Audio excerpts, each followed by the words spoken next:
Okay, hello everybody. Learning from the speakers before me, I would like to thank you first for being here at this time of the day, especially on a Saturday. And I hope that you will be able to endure my presentation. Learning also from Dimitris, who wanted to distance himself from his academic role, I will try to do the same thing. Although I'm a professor in strategic risk management, I am one of perhaps the few professors that work with the industry more than being in the university teaching. So what am I doing? As the title, my title says, I'm helping companies identify possible risks that could hinder the achievement of their strategic objectives. So that's the risk, the strategic risk. I'm not talking about financial risk, I'm not talking about financial modeling, and I'm not an IT person.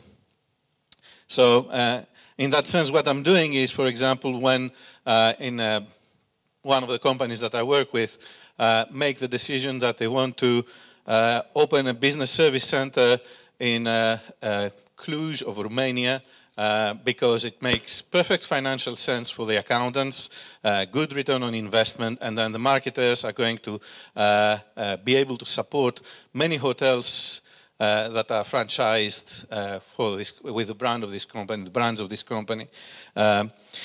In Eastern Europe, I am the person who will ask, okay, so this business support center is going to have the data of all the hotels in Eastern Europe, financial and non-financial, and also of the customers, including their credit cards, including what they spend, including where they go, and also they will have a network connection with your database of the loyalty program that you have, which gives access to data for about 40 million customers around the world.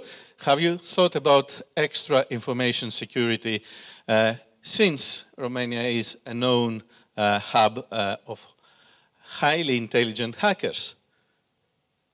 And then I get silence. So this is my role, to ask these awkward questions and help companies actually think a little bit deeper in terms of the risks that they may face when they are trying to achieve their strategic objectives. But of course, when they ask me, what do you really do? I'm not saying my job is to piss off accountants and marketers. My job is to champion and protect the trusted reputation of your brands. And this is how I sell myself. So today I'm going to talk about cyber risks. We've heard a lot about what technology can do to improve our business, but perhaps we should think a little bit also of what are the threats that come with the use of this technology if this is not used wisely. And I gave the title, The Elephant in the Room, because in English, it is an expression. You say that there is an elephant in the room when there is an obvious problem or a difficult situation that nobody wants to talk about it. So this is what cyber risk is. This is when we come to the discussion about threats from technology, people tend not to want to talk about it. So my role today is just to raise some awareness of what could happen and then how you can protect your businesses from these things. So this is the elephant of the room, in the room, meet cyber. And as an academic, I will start with a definition of cyber.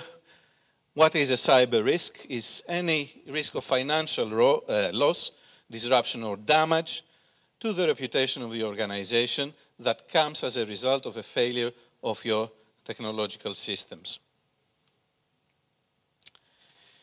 So possible cyber risks: accidental loss of your laptop, with all the data of your customers, CDs or USBs, or systems being damaged by fires, physical loss of systems because change of temperature and then the servers heat off very quickly and the system fell down, or somebody said something responding, one of your employees responded in an impolite way or insensitive way to one of your customers, and they sue you because you are racist or whatever, or you have posted the wrong price, wrong room rate in your website, and so on.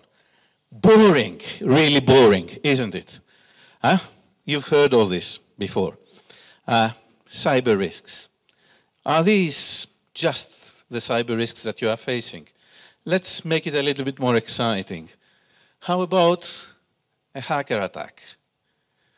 How about somebody stealing the credit card database of all your customers? How about somebody blackmailing you that they are going to load your website with data so that nobody can access it, what we call denial of service. And customers will not be able to access your website, make reservations or do anything unless you pay them a good sum of euros. Can these things happen? Well, they do.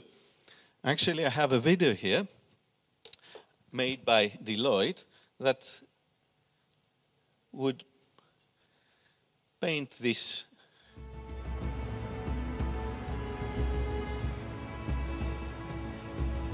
Oops. The internet has opened up a world of opportunities for businesses like ours. Businesses at the cutting edge of technology. We know the world's most high-profile companies inside out. Companies like yours. Who are we? Your worst nightmare.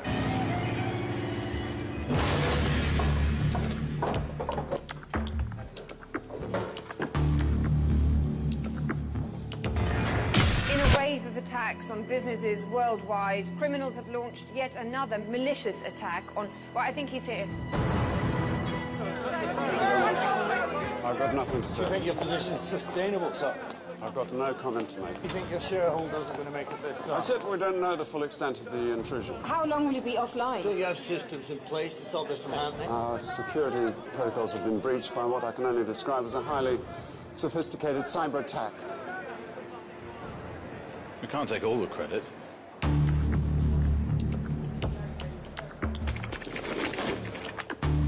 We had a little help from Jim. Oh, hello. One of your managers. Yeah, yes, please. Thank you. Jim kindly loaded our keylogger into his PC.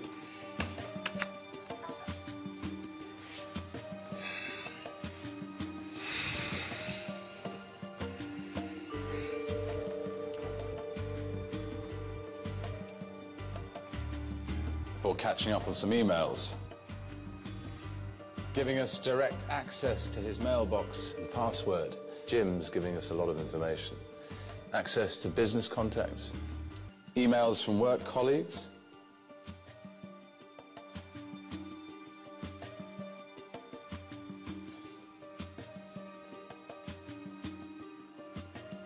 Jim's the outgoing type.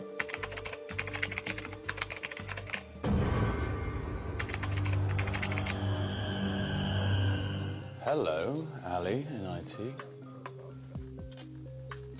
You look like a privileged user. Hello. Hi, yes, this is Ali. Okay, thank you. Yeah, no problem.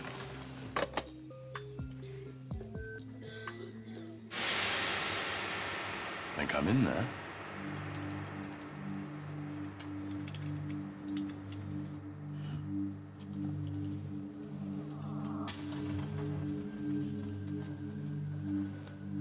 Thanks, Sally, for welcoming our custom malware into your system. We're looking forward to working closely alongside you over the next few months. There's no hurry. We have all the time in the world. After all, no one knows we're there. We shouldn't be able to reach the live environment from here. But then why complain if we can? I bet the vulnerability testing doesn't apply to the internal servers. Thought not? Default password. Who forgets to change that?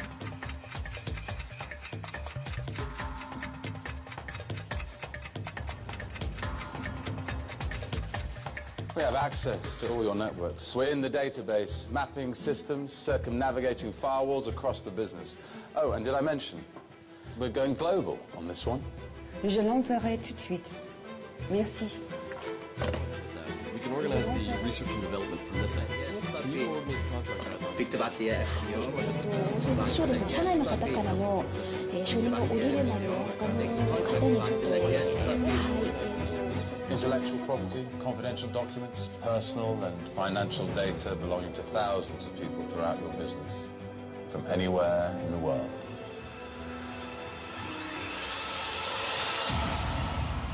We know your secrets. So how long has this been going on? This may have been going on for some time. What are the cost implications of the attack?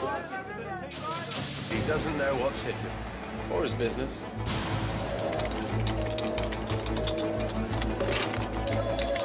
IT are trying to work it out. All systems stay offline for days while they assess the extent of the attack.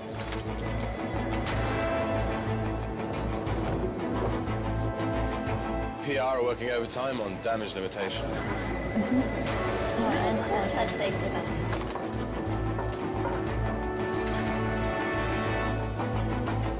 Then there's the emergency board meeting. Powerless as the share price falls. As customers and investors abandon ship, the board realize that the game has changed. They thought they knew the risks. How did this happen? Who the hell is responsible?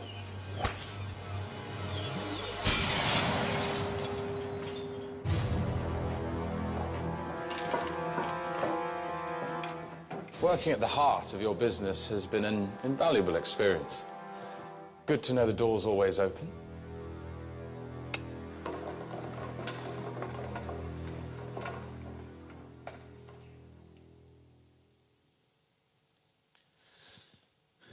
Well, I think that this was an eye-opener for some, perhaps. But you could ask me, yes, this may happen to technology companies. This may happen to manufacturing pharmaceuticals that have secrets. Can it happen to our company? Let's have a look. Only in the few last months, we have hotel data breach went undiscovered for 9 months. That's February of 2014.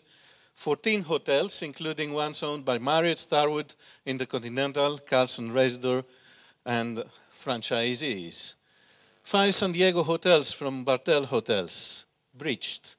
Data, customer data, credit cards, including the numbers, you know, the ones that give full access to people to use, available for hackers. Booking.com, phishing scammers. Hotelhypo.com, which is a website in UK very similar to Booking.com, had to close after data breach. Here we have another story. Someone who was bored, a security consultant who was bored during his travels in China, he stopped at the St. Regis Starwood brand in Shenzhen and took control of all their automation systems. So the blinds of all the rooms, 200 rooms, were going up, the blinds were going down, and the hotel manager had no idea why. So just because he could do it. And here we have, since we mentioned TripAdvisor, what is the impact of TripAdvisor, of a data breach? This guy gave 3 stars to a hotel. He had a wonderful experience in the hotel, but yesterday I received a letter from them disclosing that the credit card I used to stay with them in March had been stolen, along with 60,000 additional customer credit card numbers. So everybody knows now about this data breach. More serious. Recently, you may have heard about the dark hotel. Again, hackers going through the hotel Wi-Fi, targeting specific customers, and taking all the data from their laptops or mobile phones whenever they were using the hotel Wi-Fi. This campaign has been dubbed Dark Hotel. It's been going on since 2007 and was identified now. Right? Hotels in Taiwan, mainland China, Hong Kong, Russia, South Korea, Indonesia, India, Germany, the US, and Ireland have been targeted by the same group. All looking at information, to steal information from the laptops of valuable customers. Perhaps, in these countries, they have to report these things. In Greece, you don't have to report a data breach, do you? So the whole thing is that the company that identified it was Kaspersky.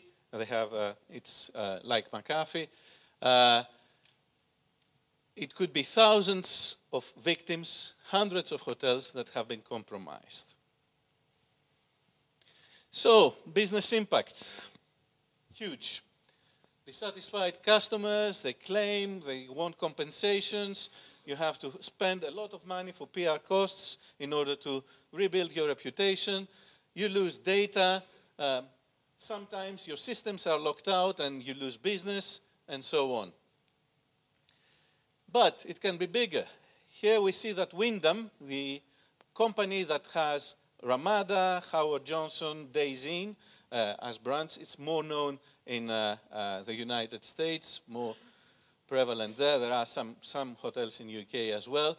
They've been sued by the Federal Trade Commission because they have failed to secure their internet systems and their networks, with the result of more than 600,000 customers losing their personal data to the hands of hackers, and resulting in at least $10.6 million of fraudulent charges.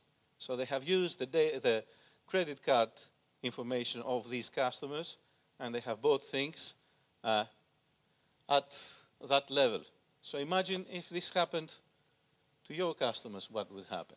And then, more than that, one of the shareholders in Wyndham has sued the board of directors for negligence about this issue. So it can get really bad. So what can we do? There are 6 basic steps, as you can see. In every way that you can deal with any risk, this is how you deal with cyber risk. First of all, you need to understand your risk universe. You need to set your priorities.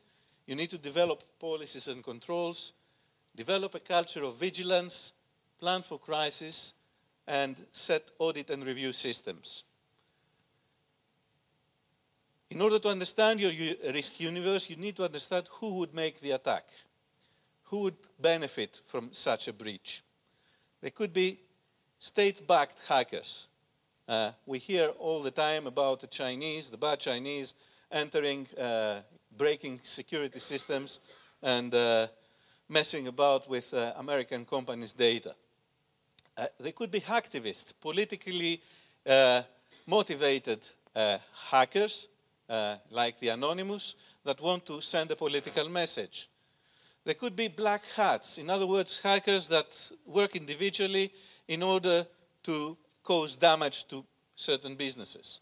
It could be organized crime, people that actually have this as a profession in order to make money, as you have seen in the video, but it could be also insiders, disgruntled employees, perhaps, that want to damage the company. So knowing who, then we know what they would be interested to target. And then the how. And we need to see also what are the vulnerabilities of our systems. So, is it just a website? Do we have a much larger information system? Do we have networks? Are we connected with suppliers or other partners? Or are we outsourcing certain parts of our systems? Again, vulnerabilities in these areas will be our vulnerabilities as well. Having identified those, then the next step is to set our priorities. We cannot protect everything at once. We have limited budgets. We need to give priorities to what really matters. So what we need to see is what is our sensitive data, what is our most vulnerable data, what is the likelihood of being attacked by hackers, what would be the impact, and how much control can we have in protecting this. So basically we make some kind of such a matrix. We identify which are the most important elements that we need to protect, the red ones over there, and we start building our defenses. Then the third step is to develop certain kind of policies. I'm wondering how many companies have actually policies about data today here. How do we track what information comes in and goes out from our systems? And how do we know where this information goes? We need to set certain standards for that. How do we know who is logging in our network? And from where? How do we control what software is running in our computers? And what industry standards about data security should we comply with, especially in protection of credit cards? There are a number of basic things that are non-technology related, really, that we need to have in every company. First one is malware protection. Okay, an antivirus program, an anti-malware program. Basic thing, but I wonder how many companies are out there without having an antivirus program in their systems. Network security with firewalls. These are set by the systems. You have a basic technician would set this up. Secure configuration. In other words, make sure that all your information systems are running with the same programs. And if you want to upgrade these programs, there will be one person who will do the upgrade for all the systems. Do not allow anyone to download whatever new version comes in. The dark hotel scheme that was recently discovered uses this way of intrusion in the customers' computers. When they log in to the hotel's Wi-Fi, once they log in, a message comes from Adobe saying, Acrobat Reader, new version, download.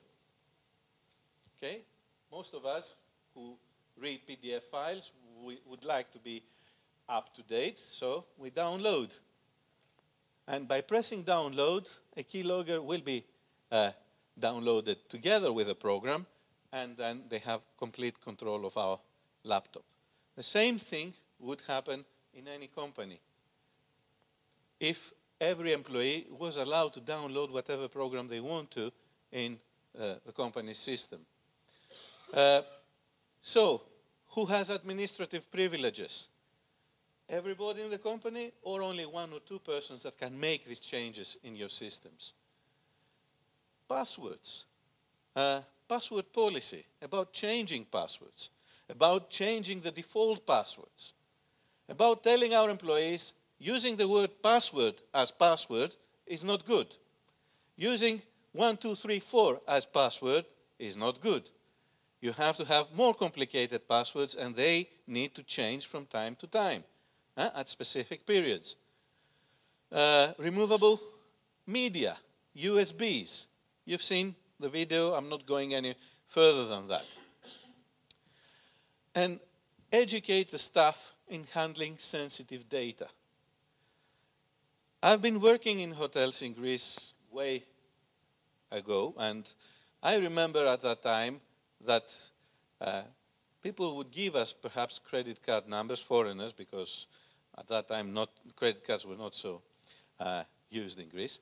But they would give us their numbers, their credit card numbers. We would know them in a piece of paper.